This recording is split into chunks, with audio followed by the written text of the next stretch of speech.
a third of Americans actually believe that a second civil war will happen within the next 5 years. We are as close to a cultural civil war as we have been since the 1860s. You have people very deeply divided.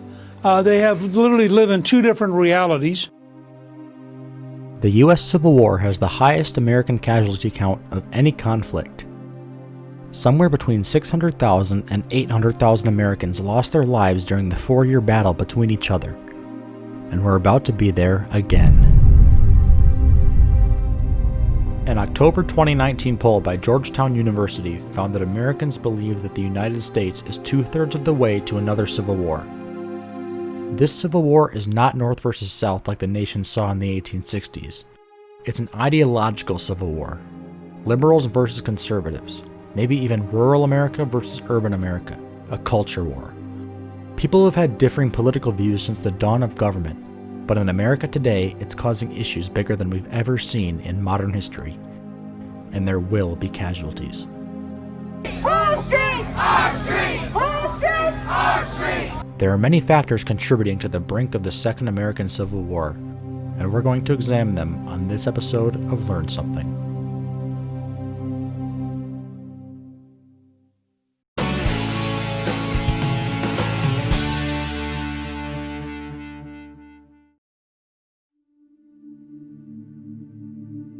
Firstly, we have to discuss the recent protests that have definitely accelerated matters with respect to a civil war.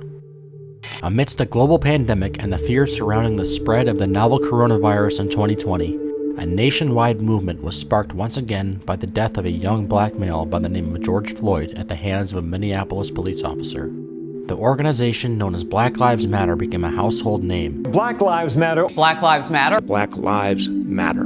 And thousands of citizens in major cities across the United States took to the streets in protest. But many did far more than protest. Minneapolis, Atlanta, Seattle, Portland, Chicago, and many more American cities were being ravaged by violent anti-police protesters. The 3rd Police Precinct in Minneapolis was destroyed in a fire. CNN headquarters in Atlanta was invaded. People are laughing, some people are videotaping. They just threw something on fire, Chris, a firecracker. Yep. Something's on fire. Nick, you all right? You okay? And it immediately became political.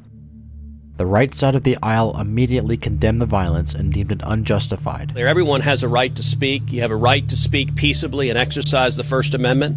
What you don't have a right to do is engage in violence. What you don't have a right to do is loot stores. And the violence and the terrorism we're seeing across the country is unacceptable. It is wrong. And the left side of the political spectrum saw it as marginalized America wanting to be heard. I stand with you no matter what. And if they launch the tear gas against you, they are launching the tear gas against me. The left chanted to defund the police. Many are now demanding departments be defunded, dismantled, or outright abolished. As the right sought to defend the police. All black lives do matter. He agrees with that sentiment. But what he doesn't agree with is an organization that chants pigs in a blanket, fry them like bacon about our police officers, our valiant heroes who are out on the street protecting us each and every day. These protests are among the many things ripping America apart at its core. The nationwide nature of these protests turned the movement into a revolution. They argue that the United States was founded on racism and bigotry, and the entire system that the nation runs upon is rooted in discrimination and needs to be demolished. If we're going to hold together, we have to make a decision. Either fundamentally the American system is good but flawed, and we need to work on the flaws within the system, or fundamentally the American system sucks and was rooted in slavery and bigotry, and we need to rip down the entire system. For years now, left-wingers have been arguing to remove Confederate statues from cities. Today, statues of George Washington and Thomas Jefferson have fallen to the ground.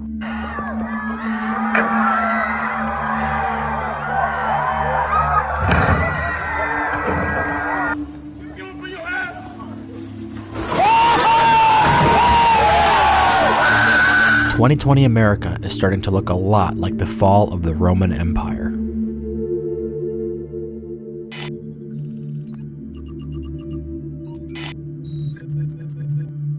In June, the Capitol Hill district of Seattle, Washington became an autonomous zone known as Chaz. In other words, a part of a major U.S. city seceded from the United States. If that doesn't say civil war, I don't know what does.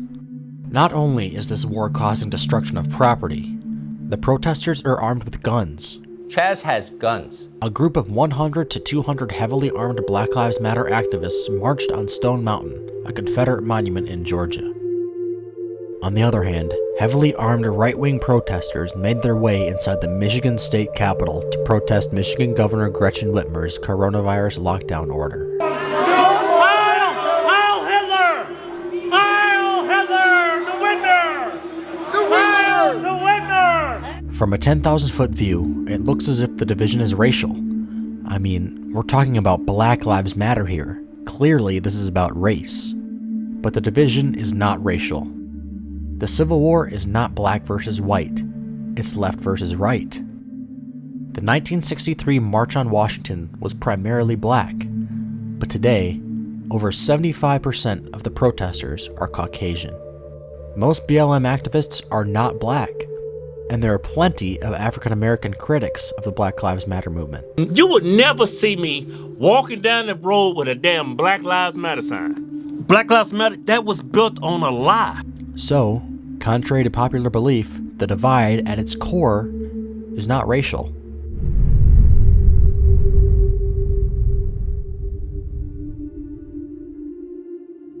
Now, in an aside, there is some debate about whether or not the divide is left versus right or urban versus rural.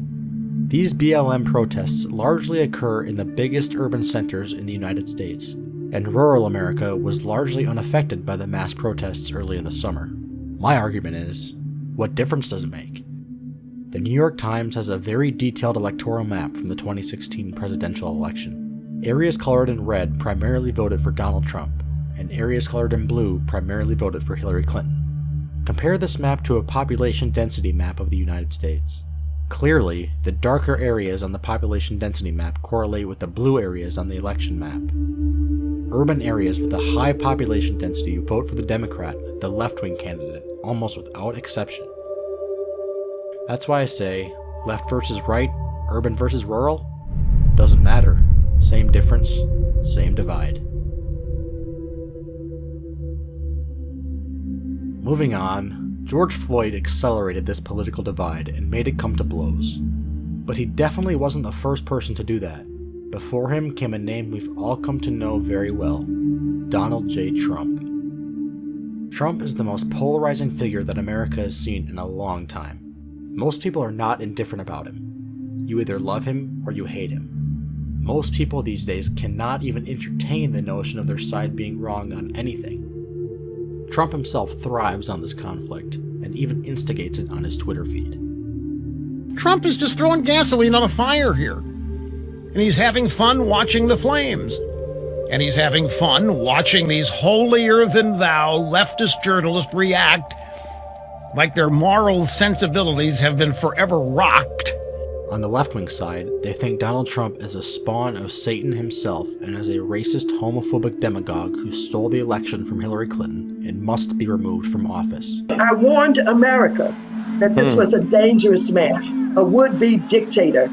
This was a man who has no conscience.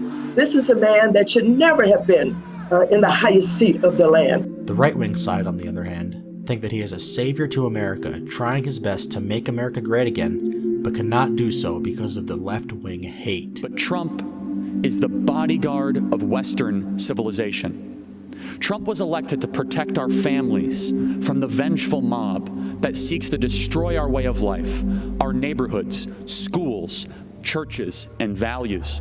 The Democrat-controlled House of Representatives has already impeached Donald Trump. Article 1 is adopted. The streets of Washington, D.C. were filled with anti-Trump protesters on the day he was sworn into office. What's going to happen if he wins against Joe Biden in 2020? Will there be deaths? Will Democrats contest the election? Joe Biden should not concede under any circumstances because I think this is going to drag out. And what happens if Biden wins? Will there be deaths? Will Donald Trump contest the election? I fear that if he loses the election in 2020, that there will never be a peaceful transition of power. Trump has been very vocal about his problems with the mail-in voting practices that states are putting in place ahead of the election. He says that it's very insecure, and most Republicans and his base agree with that sentiment. Mail-in voting, where they mail indiscriminately millions and millions of ballots to people, you're never going to know who won the election. You can't have that. Mail-in voting is going to be catastrophic. It's going to make our country a laughingstock all over the world. What is going to happen in the event he loses? He and his voters will think the election was stolen from him. Who knows what's going to happen? The only thing that everybody does know is that no matter what happens in November, is not going to be good. How hopeful are you for the future? Because it seems to me like we're no matter who wins, because the chaos that we're seeing, the civil unrest we're seeing, it's going to either accelerate or spread one way or the other.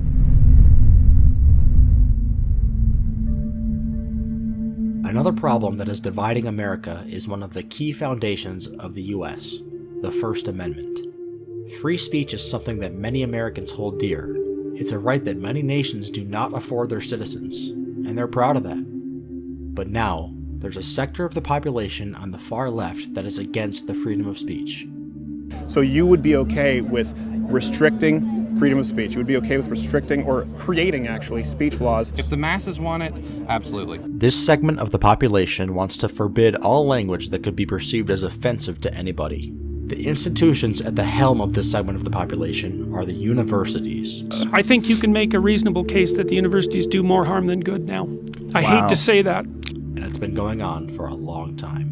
Colleges can also limit free speech with something called speech codes. At the University of New Hampshire, students can be convicted of harassment for unwelcome remarks made in a person's presence. At the University of California, Santa Cruz, you may be violating their sex offense policy if you use terms of endearment. Recently, anybody who has opinions or ideologies that are not left-wing are being referred to as canceled. This is the part of the free speech issue that's a very large contributing factor to the Second American Civil War.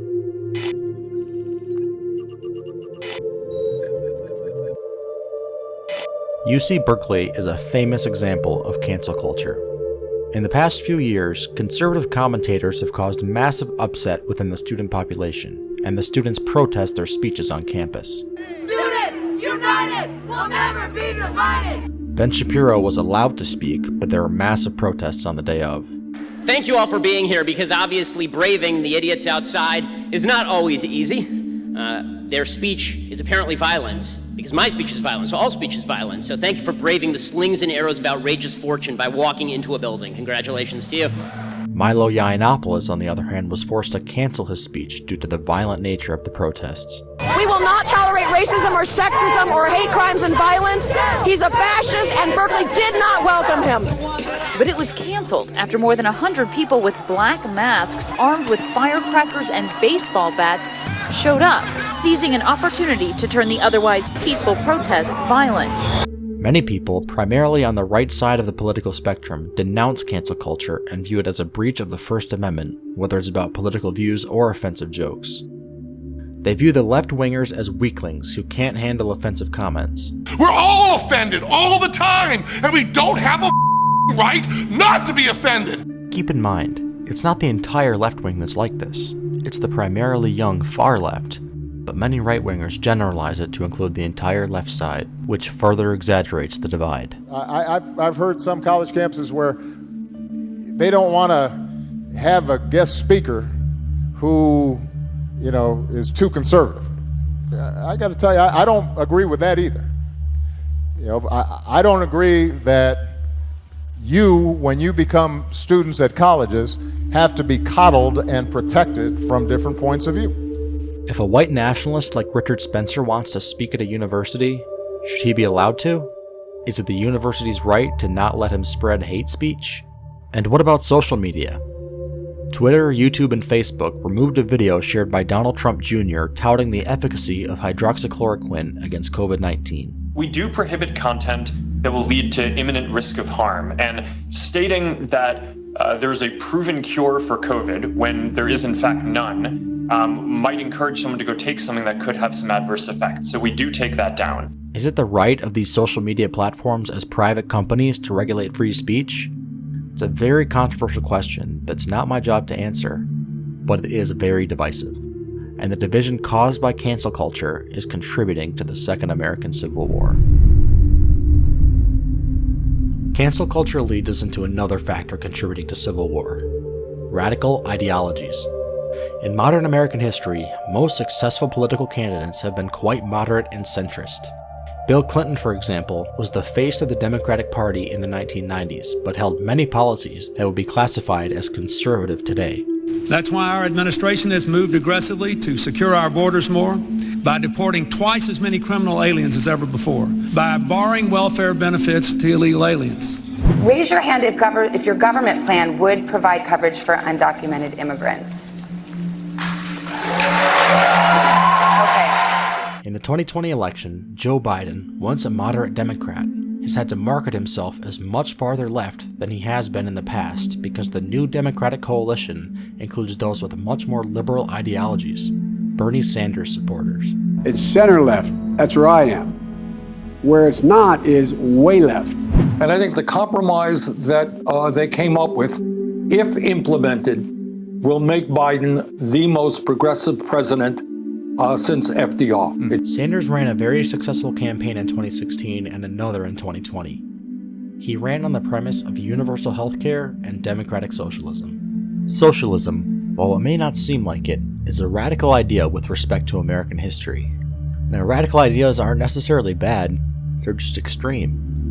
Polar opposite to Bernie Sanders' socialism, you've got far-right spokesman Alex Jones gaining a fan base of his own. I don't like them putting chemicals in the water that turn the friggin' frogs gay.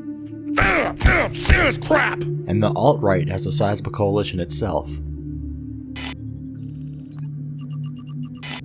Extremist views on both sides came to a head in Charlottesville, Virginia in 2017, where a neo-Nazi alt-right rally was met with protests by left-wing groups, including far-left groups such as Antifa and the Revolutionary Communist Party.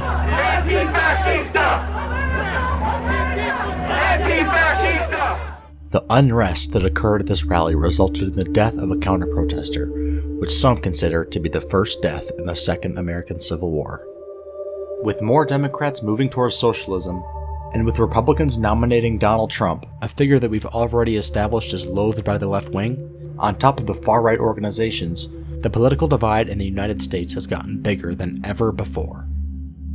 And the media isn't helping the situation. They like to highlight radical ideologies by showing far-left characters and by showing alt-right gatherings and Klan rallies. They make it seem like there are far more people with radical and extreme ideas than there actually are, because the media's only concern is getting views and clicks.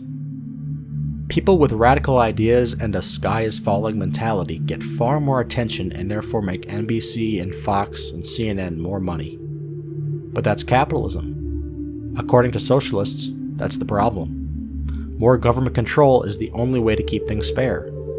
I don't know if that's true or not, but it's certainly radical compared to American history. The country was founded on capitalism. But these are the same people who say the country was founded on the evil practice of slavery, so maybe the evil practice of capitalism needs to go away as well. Either way, this way of thinking does not jive with the way of thinking of a lot of Americans, and it's only worsening the already awful divide. Talking about the media brings us into our final chapter. While this final problem is not necessarily the cause of the American divide, it's definitely related. Everything is political. We live in an extremely political time, and now every aspect of our lives is political in some way, shape, or form. I even thought, hey, maybe we won't talk about Donald Trump much tonight. And then he opened his mouth and all manner of stupid came out. In August of 2020, you can tell a whole lot about a person's political views based on whether or not they are wearing a face mask in the grocery store.